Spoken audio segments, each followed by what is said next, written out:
Hi guys, it's Dr. Marcy from Agility Physical Therapy and Sports Medicine and 5280 Restorative Medicine.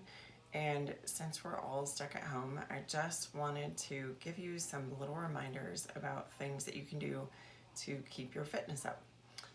One of the most common misconceptions we have is that this exercise is for the bicep.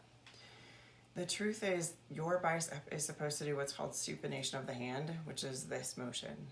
So from the palm down to palm up. So if you're somebody who does bicep curls and starts with your hand down and turns it over as you come up, yes, you're definitely working your bicep. Now if you start with your hand like this and you just do this, you're working it a little bit, but not to its fullest. And this is just a 3-pound weight. I know a lot of people don't have weights at home, so I'm going to show you some other ways that you can work your bicep. And we're in my basement, it's really cold, so don't laugh at me if I get goosebumps. So one of the things that I teach people in the clinic is to do just this motion, and you can see my bicep firing. When I do that, it gets longer and shorter every time I do a rotation. Again, this is a 3-pound weight. You could use a hammer to do this. You can do it at different angles so that you're working different parts of it. And if you notice when I do down here, a little bit of tricep engagement happens as well, and a little bit of deltoid engagement happens. You can also do it up here, and you're getting just a short range motion of that bicep. Say you don't have a 3-pound weight. Say you don't have a 1-pound weight. Almost all of us have a water bottle. I can do the same thing. That's leaking a little bit, so let me make sure that's better closed. With my water bottle in my hand, and again at different angles,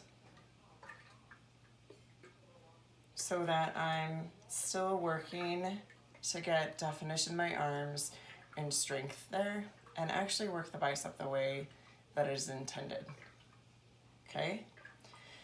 One of the other things I wanted to talk to you about is over the next couple of weeks, you might find yourself sitting a lot more because you're working from home, and also because you're not going to the gym and maybe you don't have a trainer to set up your bike, or like yesterday it snowed and today it says it's 20 outside but feels like 13. So you might not want to be running outside or going for a walk outside on days like this, and that can still happen throughout a fair amount of the country.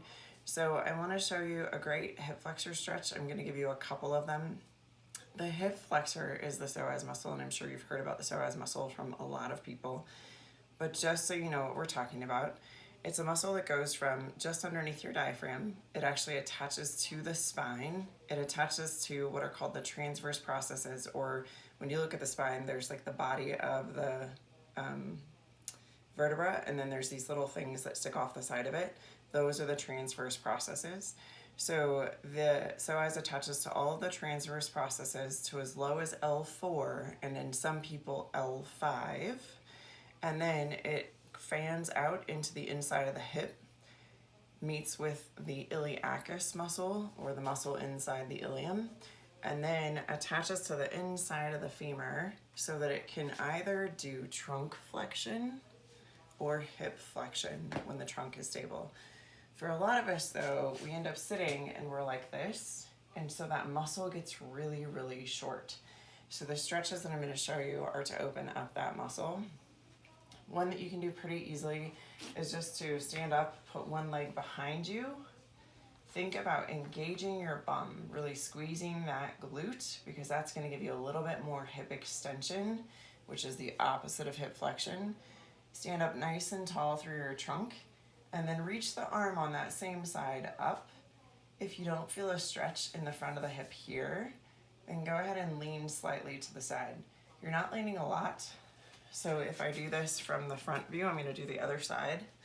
So again, just that leg behind you, engage my glute so I get a little bit more hip extension, reach my arm up to the side as I extend my trunk, and then I'm leaning. That's not a very big lean. I feel all of the stretch right here. That's where you want to feel that. Some people may even feel it into here and feel it pretty deep because their psoas muscle is so tight. Say you're somebody who thinks they can't go into lunge position like that because your balance isn't that good, you can use your couch to stretch. So we're gonna show you that really quick as well. My cameraman's just gonna move around, so don't mind the camera. So if you're laying on the couch, you can have one leg up. I recommend that you hold on to the couch because a lot of people, again, don't have very good balance. And then you're just gonna tuck that foot back. You're getting hip extension, your trunk is extended, and then reach this hand up and grab onto the couch as well, and just kind of sink into that and hold it. And to do the other side, you're just gonna flip around to the other side of the couch and do the same thing. This is an exercise that if you're sitting, you should probably do 3 to 4 times a day, just so that you're giving a little bit more mobility into that hip flexor, and so that your lumbar spine or your low back doesn't become overly tight. I hope this video has helped you while you're stuck inside and away from your friends and family. Have a great day.